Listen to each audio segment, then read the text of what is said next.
కర్నూలు జిల్లా కోసిగి మండలం నేలకోసిగి గ్రామంలో చిరుతపులి పొట్టేలపై దాడి చేసిన ఘటన గ్రామంలో చోటు చేసుకుంది. చింతకుంట తిక్కమ్మ పొట్టేళ్లను పెంచుకుంటూ జీవనాధారం కొనసాగిస్తుంది. సోమవారం తన ఇంటి ముందు పొట్టేళ్లను అర్ధరాత్రి 11 గంటల సమయంలో చిరుతపులి వచ్చి దాడి చేసిందని, ఈ దాడిలో తమ పొట్టేలు మృతి చెందిందని ఆవేదన వ్యక్తం చేసింది. నేలకోసిగి గ్రామ ప్రజలకు కంటి మీద కునుకు లేకుండా చేస్తుందని, చిరుతపులిని వెంటనే ఫారెస్ట్ అధికారులు బంధించాలని కోరుతున్నారు. గ్రామానికి కొండ సమీపంలో ఉండడంతో పగలంతా కొండల్లో ఉంటూ రాత్రివేళలో గ్రామాల్లోనికి చొరబడి కుక్కలు, గొర్రెలపై, కోతులపై తరచూ దాడి చేస్తోందని, రాత్రివేళ సమయంలో ఇంటి బయట పిల్లలతో పాటు నిద్రిస్తున్న సమయంలో దాడి చేస్తే మా పరిస్థితి ఏంటని భయాందోళనలో బ్రతుకుతున్నట్లు ప్రజలు వాపోతున్నారు.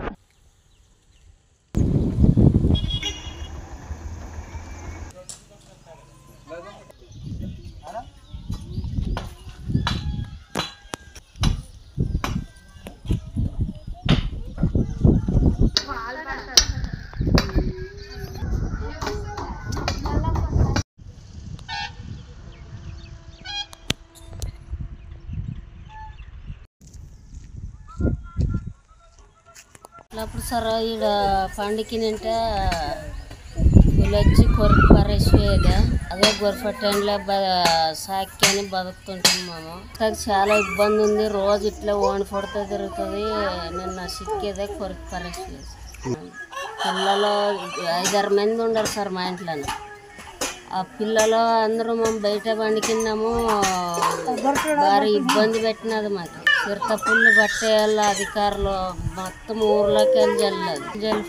సెల్ఫైన్ ఇస్తారు, ఏమన్నా సాయం చేయాలి మాకు. అదే ఇందులో మేము బతికేది. కొండలో ఉంది. రోజు 2 పులులు చిన్నతోటి పెద్దసారి వస్తుంది. సాయంత్రం 7 అయిన తర్వాతనే ఖచ్చితంగా మా సైడ్ వచ్చేస్తుంది. మా ట్యాంక్ దగ్గర, నీళ్ళ ట్యాంక్ దగ్గర అక్కడ వచ్చి మా కుక్కలు 2 పిల్లలు తీసుకుపోయింది. మా రాత్రి అక్కడ పండుగలు అంటే కూడా వాకింగ్ వేసుకు పండుకోవాలి. లోపల బయట ఉండడానికి మాకు ఇంకా రాత్రి ఒంటికి పోవాలంటే కూడా కొంచెం భయమే. రాత్రి వచ్చి నాకు ఊర్లోకి వచ్చి పొట్టలు తినిపెట్టి వెళ్ళిపోయింది. కుక్కలు అయితే అట్లా తినరు కదా. అది పులి మాత్రమే. ఎదలన్న కవ్వు కూడా తినేదంటే పులి మాత్రమే మాకు అనుమానం. అది రిజల్ట్ మనం చూసినాము. ఇక్కడ మా కొండ దగ్గర వచ్చింది. చాలా పిల్లలు ఉంటారు. చిన్న రాత్రి సాయంత్రం మాకు కూలీలు ఉంటారు. ఆడ కూలీలు కూడా చాలా ఇబ్బంది అయితే ఫారెస్ట్ వాళ్ళకి ఎన్నిసార్లు చెప్పినాము. ఇందుకు కూడా వాళ్ళు ఇక్కడ మాకు కొండకం రాలేదు. ఇప్పుడు ఇబ్బంది ఉండదు కాబట్టి వాళ్ళు పట్టుకోవాలని మనం కోరుతున్నాం.